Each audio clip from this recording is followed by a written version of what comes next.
होनहार विद्वान के होठ चिकने पात कहा जाता है। बोलो। हाँ, आप वैसे फेंको, हाँ, फेंको।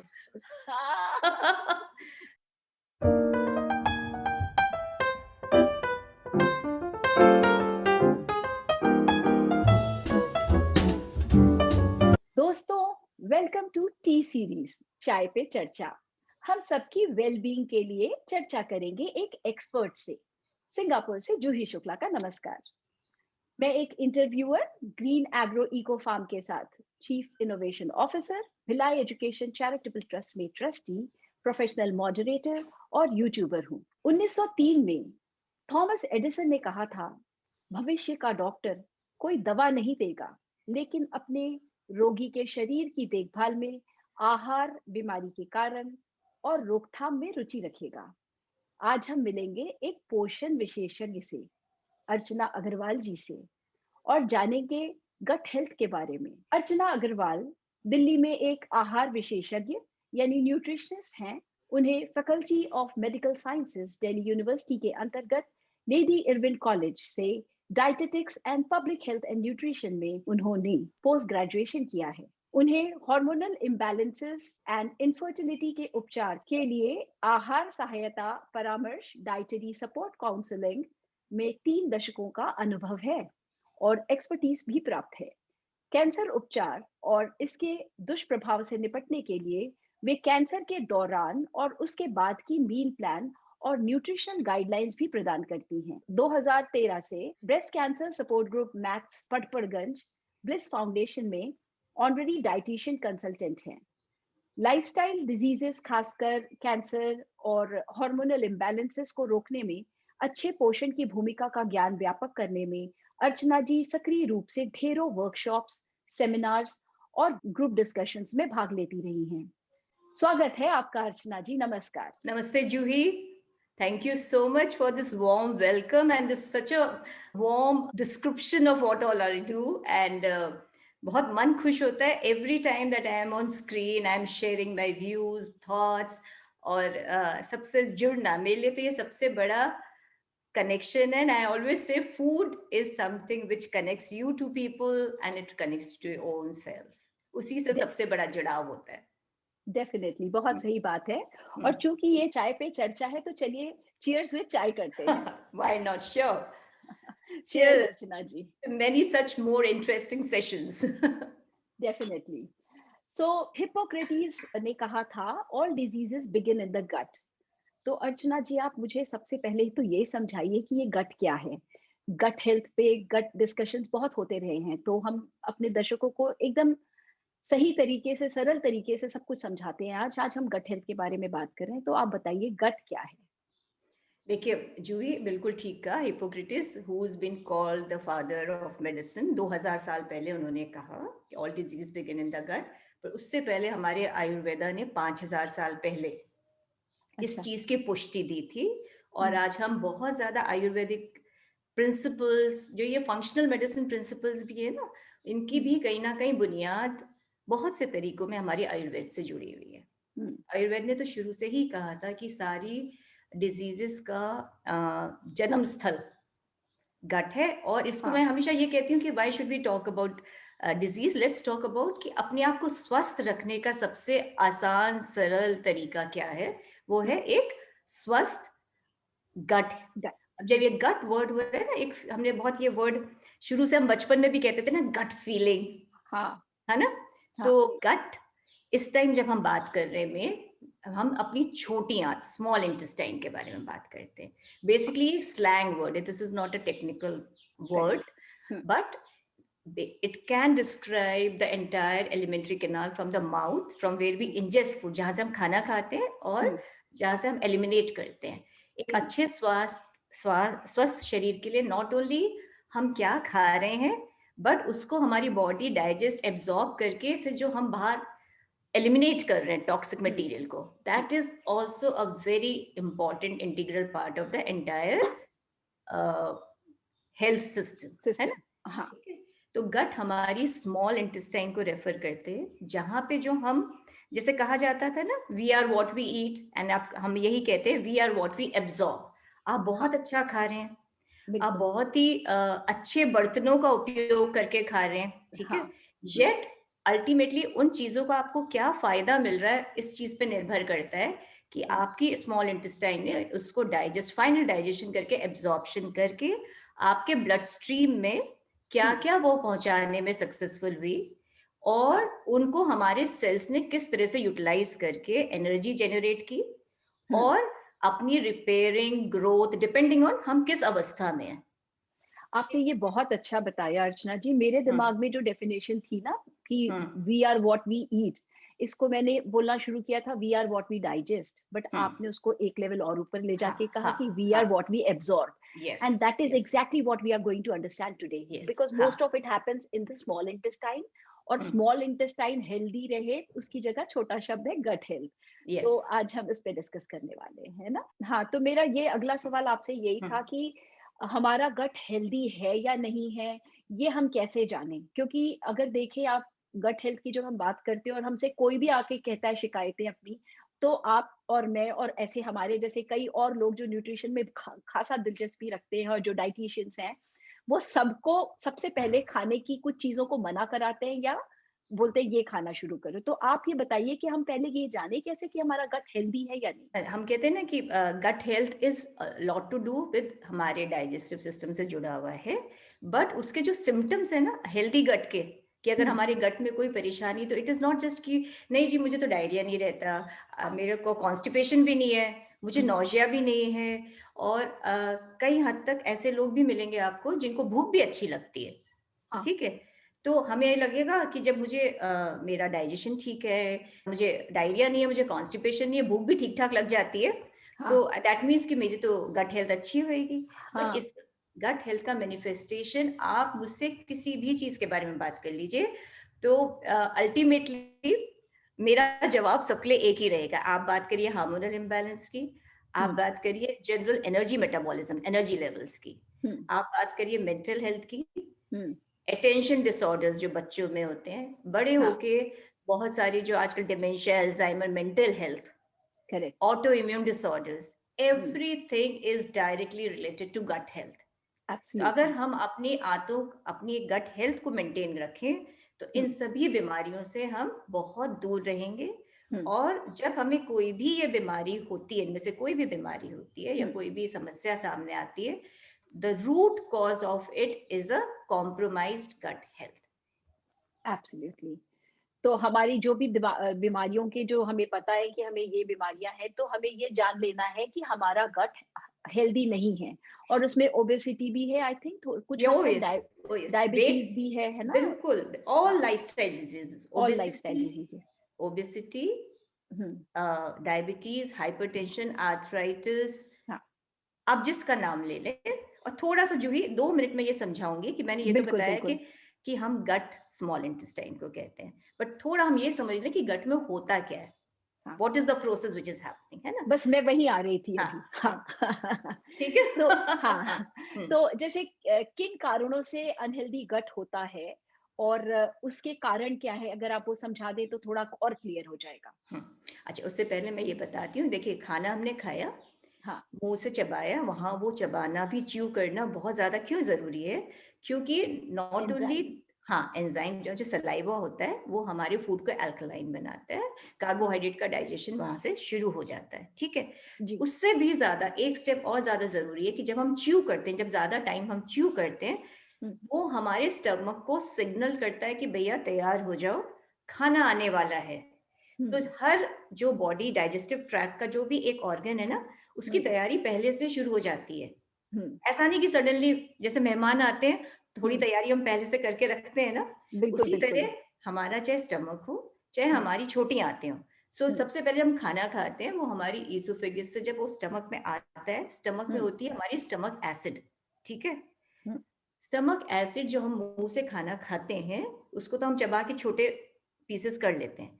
बट उसको फर्दर डाइजेशन के लिए जो बिल्कुल छोटे कणों में हमें तोड़ना होता है ना, हुँ, करना होता है, हुँ, उसका काम हमारा स्टमक एसिड करती है। नंबर हुँ, 2 जो सबसे ज़रूरी काम स्टमक एसिड करती है, वो है आप बहुत स्वच्छ एनवायरनमेंट में खा रहे हैं, हुँ, आप ऑर्गेनिक खा रहे हैं, येट गुंजाइश हमेशा रहती कि कुछ पैथोजेनिक माइक्रो ऑर्गेनिजम्स जो हमारे शरीर के लिए ठीक नहीं है वो खाने के साथ अंदर जा सकते हैं ना, वी माइट यूटेंसिल्स के through what we. So stomach acid उन छोटे छोटे पैथोजेंस को मारती है जी।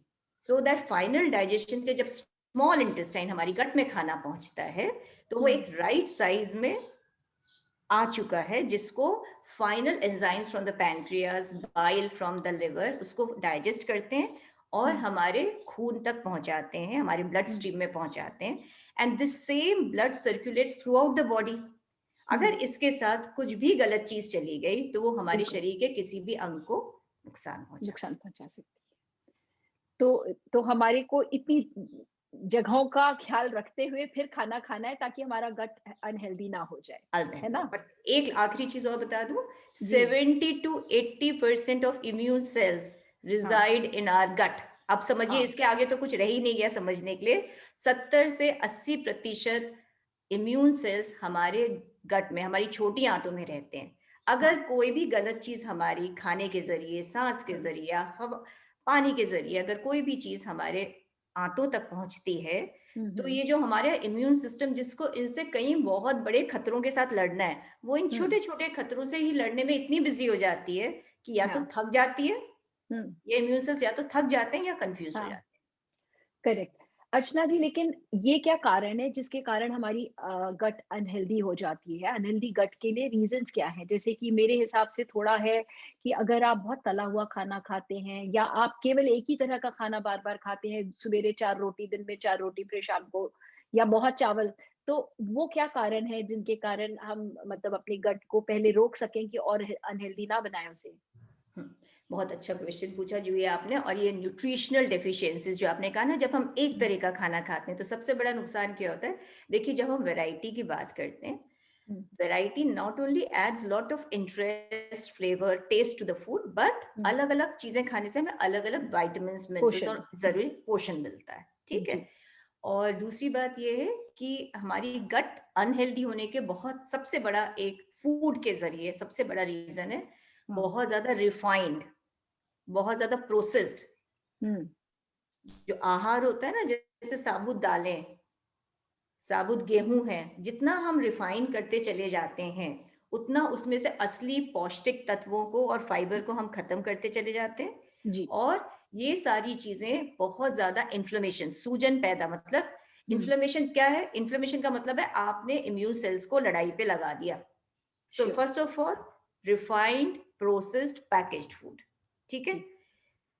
उन्हीं से ओवरलैप करती हुई चीज है केमिकल इन्फेस्टेशन। अब केमिकल इन्फेस्टेशन आपकी हवा से भी हो सकती है कि आपने दूषित एयर को इनहेल किया, ठीक है, बिल्कुल, और पानी के थ्रू भी हो सकती है, खाने के थ्रू भी हो सकता है कि हम जब बहुत पैकेज प्रोसेस्ड फूड्स खाते हैं तो उसमें बहुत से इमल्सिफायर्स, प्रिजर्वेटिव्स होते हैं, that is also not good for health. Not good for health. Number सारी नंबर 1 लगते हैं मुझे तो, क्योंकि आजकल we can't actually rate them ना, हमें तो मतलब हर चीज का ख्याल रखना है। यस, बिकॉज सारी चीजें मिला जुला के आपको। करेक्ट। उसके बाद आती है हमारी नींद। नींद पूरी ना होना और समय से ना सोना बहुत ही ज्यादा बड़ा रीजन है। और ये क्यों है, इनका भी एक्सप्लेनेशन मैं बाद में दूंगी, डिस्कस कर, ठीक है। तो पहले रिफाइंड फूड, फिर lack of sleep, number 3 is lack of exercise. Lack of exercise बहुत जरूरी। Stressful living, stressful eating, not eating mindfully. Correct. हाथ यहाँ से चल रहा ऑटोमेटिक, दिस इज नॉट, ऐसी बहुत सारी चीजें ऑटोमेटिक है डाइजेशन में, बट खाना माइंडफुली होना चाहिए, है ना। हाँ, माइंडफुली खाना बहुत जरूरी। ऑटोमेटिकली आपके पोर्शन साइजेस कंट्रोल हो जाएंगे, तृप्ति आएगी, ठीक है। कोई भी ज्यादा नहीं खाना चाहता, लेकिन जब हम ध्यानी में खाते हैं तो हम ज्यादा खा जाते हैं। Again I will keep repeating, सबके दिमाग में ये बातें बैठ जाए कि refined food, lack of sleep, lack of exercise, lack of mindfulness, ठीक है। आपने और बीच में टॉक्सिन्स भी बोला था, जो हवा की दूषित है। और मेरे ख्याल से बर्तनों में भी होता है टॉक्सिन बहुत। वो केमिकल्स की जब हमने बात की थी ना कि केमिकल्स हवा से, पानी से, फूड में, हाँ बहुत अच्छा पॉइंट आपने याद दिलाया। वी ईट ऑर्गेनिक, बट हम बर्तन ऐसे यूज कर लेते हैं जिसमें से बहुत सारे केमिकल्स, मिनरल्स लीच कर जाते टॉक्सिन्स, हैं खाना, हाँ, टॉक्सिन है ना, toxins, they are toxins for the body, ठीक है। और फिफ्थ चीज है over use of antibiotics, oh yes, that ठीक है, really ruins the gut like anything. Anything है ना। अच्छा, एंटीबायोटिक्स पहले एक टाइम था कि कॉन्शियसली अगर आपने एक एंटीबायोटिक की डोज ली तो आपके शरीर में एंटीबायोटिक गए, उन्होंने अच्छे बैक्टीरिया को भी मार दिया गलत के साथ, ठीक है। बट अब तो एंटीबायोटिक्स दूध में भी जो एनिमल्स को इंजेक्ट किए जाते हैं, when we take non vegetarian food उसमें बहुत ज्यादा होता है, बिल्कुल। ठीक है।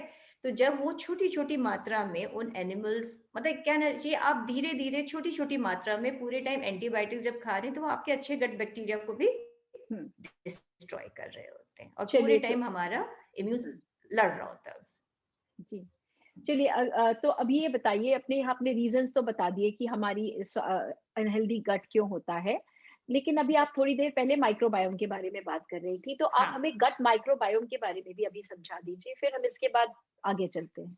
जरूर। जी। जो ये देखिए हमारे हम्म, पूरे शरीर में हम्म, जितने ह्यूमन सेल्स है ना, हम्म, इसमें थोड़ी सी डिबेट रहती है अलग अलग, बट ये समझ लीजिए 10 टाइम्स तो है ही। If we have trillions of human cells then we have at least 10 times more micro organisms. उसमें हम्म, बैक्टीरिया, फंगस, वायरस, कई सारे पैरासाइट सब हैं। और ये बहुत बैलेंस तरीके से हमारे सारे शरीर में, स्किन से लेके हर अंग में बॉडी के ना, कान, आंख, नाक, वेजाइना, इंटेस्टाइन्स, हर जगह हमारा इन माइक्रो ऑर्गेनिजम्स रहते हैं और इनका बहुत बड़ा रोल है। जो गट माइक्रोबायोम होता है, वी टॉक अबाउट, ज्यादा मात्रा में वो कॉन्सेंट्रेटेड होता है हमारी बड़ी आंतों में, अच्छा, ओके। ठीक है, ठीक है। छोटी आंत में होते हैं लेकिन थोड़ी लिमिटेड मात्रा में होते हैं। जो असली बहुत ज्यादा हमारी सेहत से जुड़े हुए माइक्रो ऑर्गेनिजम्स होते हैं, उसमें specially good bacteria, they are concentrated in our large large intestine. Intestine, okay. और उनका खाना होता है हमारे खाने से आने वाला फाइबर। अच्छा, और उस फाइबर को खा के वो इतने इंपॉर्टेंट न्यूरोट्रांसमीटर्स और विटामिन्स और हार्मोन्स बनाते हैं कि कितना सिंपल है। देखिए, हार्मोनल इम्बैलेंस को ठीक रखना, अपनी मेंटल स्टेटस को ठीक रखना, जी, अपने न्यूट्रिशनल डेफिशिएंसी से बचा के रखना, कि खूब सारा plant based anti inflammatory diet खाइए, अपने माइक्रोबायोम को खुश रखिए। माइक्रोबायोम का genetic material up to 100 to 200 times is more than human genetic material. तो देश अच्छा, से, हाँ। ऑल राइट, ओ तो my God, that's a fun fact. so it's a fun fact, and the best part is we are told we are more bacteria than human. Yeah, that I know. I mean, we are like trillion. अपने अब हमारी मतलब हम colonies of microbiome है basically, yes, right? हर जगह हमारे concentrated हाँ, micro organisms हमारे साथ, जो सिम्बायोटिक एग्जिस्टेंस कहते हैं ना, तो एक हम्म, बहुत अच्छा इकोसिस्टम है। बट जो मैंने हम्म, अभी आपसे बात की थी ना, हम गट हेल्थ को कैसे खराब कर लेते हाँ हैं, जी, हाँ जी, हाँ तो जी। ये सबसे ज्यादा वो गट हेल्थ इसलिए खराब हम्म, होती है क्योंकि इस बैलेंस को हम बिगाड़ देते हैं। सही कहा आपने, गट हेल्थ में अगर बैलेंस डिसबायसिस हो जाएगा तो वो गड़बड़ हो जाएगा। सारा तो गड़बड़ हो जैसे जाएगा। गट अनहेल्दी हो जाता है, हाँ, तो उस कंडीशन को कई बार लीकी गट भी कहा जाता है। तो आप हमें अब लीकी गट के बारे में बताइए। हाँ। ये तो लीकी ये गट, मेरा बहुत पैशनेट टॉपिक है, और जब आप हाँ, और हम मिले तो हमने इस बात पे रियलाइज किया था कि बड़ा हमारी बातें बहुत लंबी चलती हैं। आपने रियलाइज किया था अर्चना जी कभी? बहुत अच्छे से समझती हूँ मैं इस चीज को। और मुझे अच्छा है जूही कि आप इस तरह की क्वेश्चंस मुझसे पूछ रही हैं, जिससे कि we are able to do justice to the entire topic. तो आप ना देखिए, क्योंकि ये बहुत लंबी चर्चा, will need many such sessions to really understand. Hmm, but एक चीज कहूंगी, इसको बिल्कुल सूक्ष्म तरीके से मैं ये कह सकती हूँ, जो भी चीज हमारी गट के लिए अनहेल्दी है, basically it is a reflection कि वो उससे हमारा जो माइक्रोबायोम है उसको हम डिस्टर्ब कर रहे हैं, ठीक है। अच्छा, जब मैंने कहा कि रिफाइंड फूड खाने से हमारा गट हेल्थ बिगड़ती है, तो बेसिकली जब हम बहुत रिफाइंड फूड खाते हैं तो उसको खाने वाले जो फंगस, ईस्ट, जो कि चाहिए हमें शरीर में चाहिए, जी, बट वो उनका खाना है, तो जब हम उनको हाँ, खिलाते हैं तो उनकी मात्रा बढ़ जाती है, करेक्ट, ठीक है। जब आप बिल्कुल, फाइबर रिच फूड खाते हैं तो जो गुड बैक्टीरिया, उनका खाना होता है फाइबर। हम्म, करेक्ट, सो आप जिसको खाना खिलाएंगी, जिसको फीड करेंगी, उन्हीं की हम्म, मात्रा बढ़ेगी और वो हाँ, उसी तरह के प्रभाव आपके शरीर पे आएंगे, ठीक है। अब ठीक मैं है, बताती हूँ, आपने मुझसे पूछा कि लीकी गट कैसे प्रोड्यूस होती है। हर वो जो फैक्टर मैंने आपसे बात करी थी ना about eating too much of refined food, जिसमें जी। फाइबर नहीं रह जाता है, पैकेज्ड फूड जिसमें केमिकल बहुत ज्यादा आ जाता है, chemical ridden food from the air water and food, chemicals हो गए, स्लीप, एक्सरसाइज, लैग, ये सारी चीजें जो हमारी गट लाइनिंग होती है एक single epithelial layer of cells से बनी हुई होती है। जब खाना पूरी तरह से हजम हो जाता है जी। तो यहाँ ये समझ लीजिए ये इंटेस्टाइन है, ये ब्लड है, ठीक है। तो हाँ। ये हमारी सिंगल लेयर ऑफ सेल्स है जहां से अब फूड इधर जाएगा। इन सेल्स के बीच में बहुत टाइट जंक्शंस होते हैं और बहुत इतने छोटे हल्की सी जगह क्रिएट होती है कि वो जो टोटली डाइजेस्टेड फूड पार्टिकल है वो वो ही स्केप कर जाए। वो ब्लड स्ट्रीम में जाता है। ये तो एक अच्छा। परफेक्ट सिचुएशन है, ठीक है। हम्म। अब मैंने आपको ये भी बताया था कि इम्यून सेल्स हमारे स्मॉल इंटेस्टाइन में होते हैं। जी। अब जब ये एक्सचेंज हो रहा होता है तो immune cells are basically a very friendly bunch of people, they like to communicate with कि कौन आया कौन जा रहा है। लेकिन जैसे ही वो देखते हैं कि कोई इन्वेडर है, anything which they regard as a threat to the wellbeing of our body, वो उसको अटैक करते हैं। अब उनके लिए क्या क्या खतरा है? बहुत ज्यादा रिफाइंड फूड, बहुत ज्यादा फैटी फूड, बहुत ज्यादा केमिकल इन्फेस्टेड फूड, बहुत ज्यादा grease and spicy oil. Food, हाँ। ऑल ऑफ दिस, ठीक है। ओके। तो जब वो इसको अटैक करते हैं ना, जी। कभी कभार आपने खाया, तला भुना खाया आपने, बहुत ज्यादा रिफाइंड फूड कभी कभार खाया, बॉडी में इतनी कैपेसिटी तो आपको पता भी नहीं चलता होगा कब वो हीलिंग एंड रिपेयरिंग कर लेते हैं। वो गैप्स हल्के से वाइडन होते हैं तो बॉडी रिपेयर्स इट। बट जिनकी एक लाइफस्टाइल में ही रोज लेट खाना, एक्सरसाइज नहीं करना, स्ट्रेस में रहना, ऐसा खाना, अनहेल्दी खाना खाना, रिफाइंड खाना खाना, तो धीरे धीरे ये जो गैप्स होते हैं ना ये बढ़ वो बड़े जाते हो हैं। जाते हैं। और इसमें से फिर इन्फेक्शन की मैं बात करना भूल गई, खाने कंटेमिनेटेड फूड के थ्रू आपके बैक्टीरिया हाँ। फंगस भी चले जाते हैं। दे जी। जी। ऑल, तो ये इम्यून सेल्स जब इनको अटैक करते हैं धीरे धीरे ये फिर गैप्स बढ़ने लग जाते हैं। And okay. This all these wrong things enter your blood और फिर शरीर के किसी भी हिस्से में जाके ये वहां पे लॉज कर देते हैं। एंड वहां पे भी इन्फ्लेमेशन पैदा होता है क्योंकि again immune cells will attack ना, कि ये तो गलत हाँ। चीज किसी बॉडी में पहुंच गई। तो इसलिए अक्सर क्या होता है, जो भी आपके शरीर का कमजोर हिस्सा होता है जी। वहां पे वो लॉज कर जाते हैं और मौका देके के वो फ्लरिश करते हैं। तो आपने जो ये लीकी गट का समझाया, इसी में हम्म। आपने इम्यूनिटी के बारे में भी बताया या कुछ और पॉइंट आप ऐड करना चाहेंगी कि हाँ गट तो हेल्थ का हाँ, इम्यूनिटी का संबंध? हाँ बिल्कुल, बहुत बढ़िया क्वेश्चंस पूछती है जो ही मजा आ जाता है दैट नहीं नहीं, because see this is actually, हाँ। मैंने जो शुरू में एक लाइन कही थी कि अगर हम हमारा इम्यून सेल्स बेसिकली बाहर से आने वाले बड़े बड़े खतरे जिनको बॉडी रिकॉग्नाइज नहीं करती है उसके लिए होता हाँ। है। जी। जी। देखिए जैसे अगर हमारे देश में हमारी बॉर्डर सिक्योरिटी फोर्स हर हाँ। छोटे मोटे झगड़ों में ही अगर फंसी रहेगी, कभी कभार जब बहुत ज्यादा खतरा होता है तो बॉर्डर सिक्योरिटी फोर्स को बुलाया जाता है, बट जी। Every time if they are called they get confused, they get hmm. Tired, ठीक है। बिल्कुल। तो इसी तरह हमारी बॉडी में अगर इम्यून सेल्स को पूरे टाइम आप गलत खा रहे हैं, आप सो नहीं रहे हैं, जब हम स्ट्रेस करते हैं ना तो ये गैप्स, जोल्यूरिन करके एक एंजाइम होता है, वो इन गैप्स को वैसे ही बढ़ा देता है। तो जब बार बार अगर आप ऐसी स्थिति क्रिएट करेंगे जहां इम्यून सेल्स को लड़ाई लड़नी पड़ेगी, तो जब जी। असली खतरा आएगा तो या तो वो थक चुका होगा, और बिल्कुल। या फिर जब वो कंफ्यूज हो जाता है ना तो वो अपने सेल्स को ही खतरा समझ के अटैक करने लगता है, which is what gives rise to auto immune auto disease. Immunity. जी। कितना सिंपल नहीं लगता है कि अपने समझ आप में तो को, आता है, लेकिन वो जब खाने की प्लेट सामने आती है तो कई लोगों को ये सब कुछ नहीं समझ आता है। हाँ तो इसको भी समझिए कि ये समझ ना आना इज ऑल्सो या। A reflection of your compromised gut health, कि हमारे जो हार्मोन सेटाइटी वैल्यू के होते हैं, और जी। जब आपको गलत चीजों की तरफ ध्यान जाता है that reflects a disturbed microbiome, कि हाँ। आपके शरीर में गलत वाले बग्स की मात्रा बढ़ चुकी है, वो खाना मांग रहे हैं, आप नहीं मांग रहे हो। हाँ। फंगस तो ईस्ट बढ़ जाएंगे तो वो चीनी ही हाँ। मांगेंगे, रिफाइंड फूड ही मांगेंगे, क्योंकि उनका खाना वो है। करेक्ट। बट वो सिलसिला फिर चलता ही रहता है ना? चलता ही रहता है, यस हम्म। यस।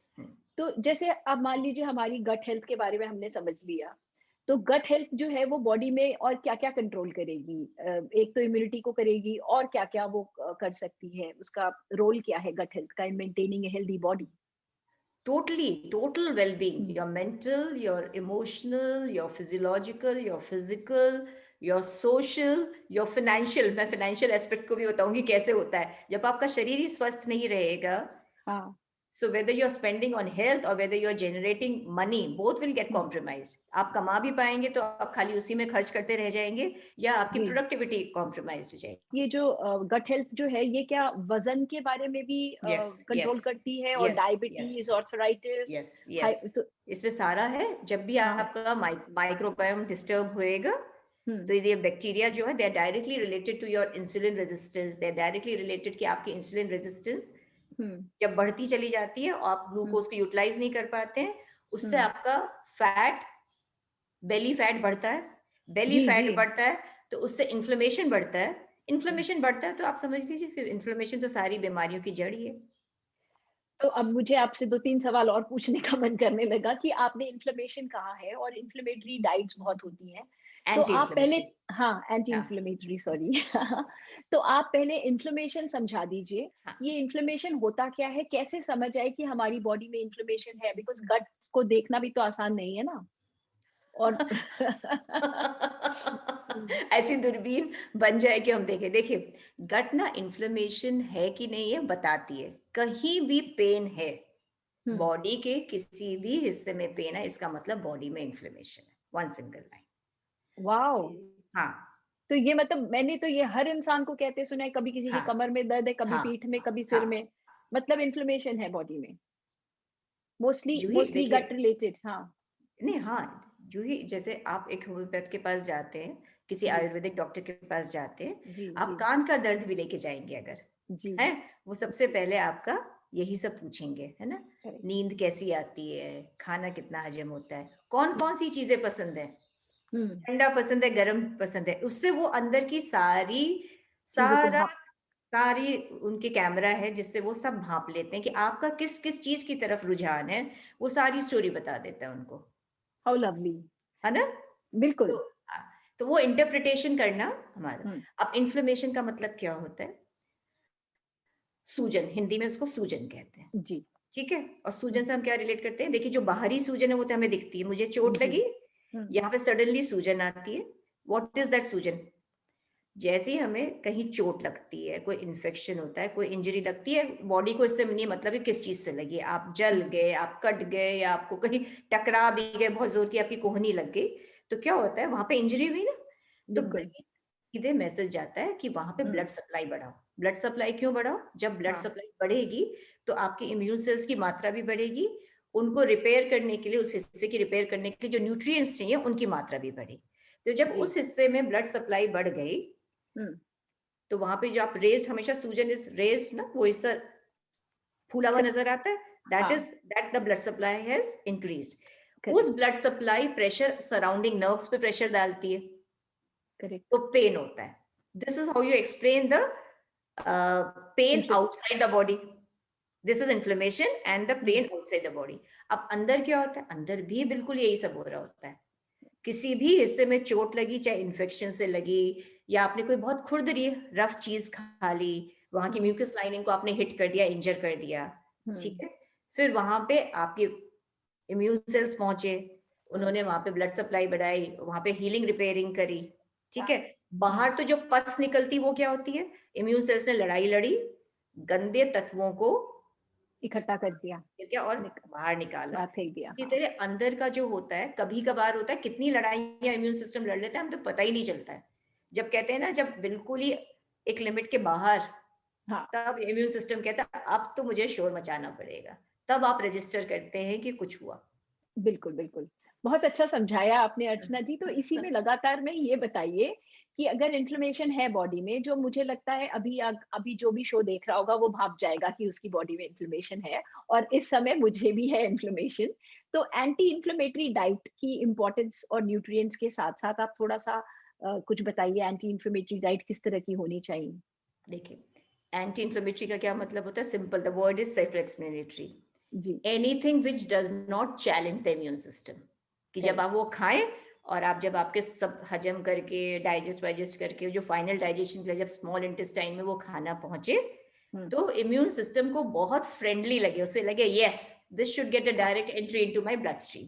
तो आपने करेक्ट। इम्यून सिस्टम को एक तो चैलेंज नहीं किया, प्लस इम्यून सिस्टम को भी तो अपने आप को फंक्शनल रखने के लिए एनर्जी भी चाहिए, न्यूट्रिएंट्स भी चाहिए.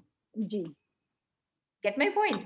So Yes, you yes. have to nourish not just the rest of the organ system, you have to nourish the immune system. तो पहली बात तो आपने ईंधन, सही ईंधन, anti inflammatory diet is the right fuel for the immune system for its own well-being plus for it to maintain the well-being of the rest of the body.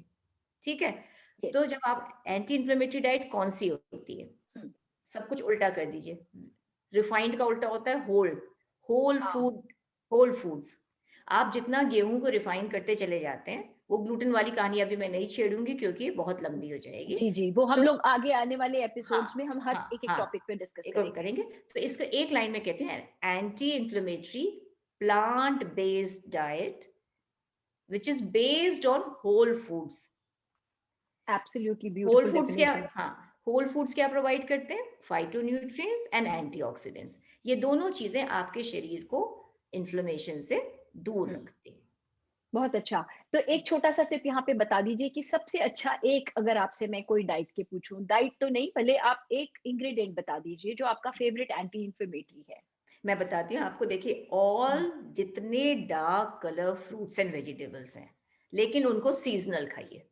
हाँ, ये बहुत बड़ी वो बात ये है. बहुत जरूरी है. सीजनल का भी एक लाइन का एक्सप्लेनेशन ये होता है, हम्म. सीजन में उगने वाले फल सब्जी अपनी लड़ाइयां लड़ चुके होते हैं. उनको जो भी चैलेंजिंग सिचुएशन आई हुई होती है, उनमें वो हाँ. तत्व पैदा हो चुके हैं कि वो सीजन को हम्म. फेस कर चुके हैं. जब उनको जी. आप खाते हैं तो हम्म. आपका शरीर भी उन सारी चीजों को फेस करने के लिए करेक्ट, तैयार होता तैयार है. है. बिल्कुल. ठीक है. हाँ. तो रंग तो जैसे लाल पीली शिमला मिर्च है, जुक्कनी है, ये सारी चीजें यंगस्टर्स के लिए खास तौर पे आई वुड से. तो सीजन के आने वाला हर फल सब्जी में बिना एनालाइज किए हुए वो माइक्रो न्यूट्रिएंट्स मिल जाएंगे जो आपके शरीर को पूरा पोषण देंगे. बहुत बढ़िया.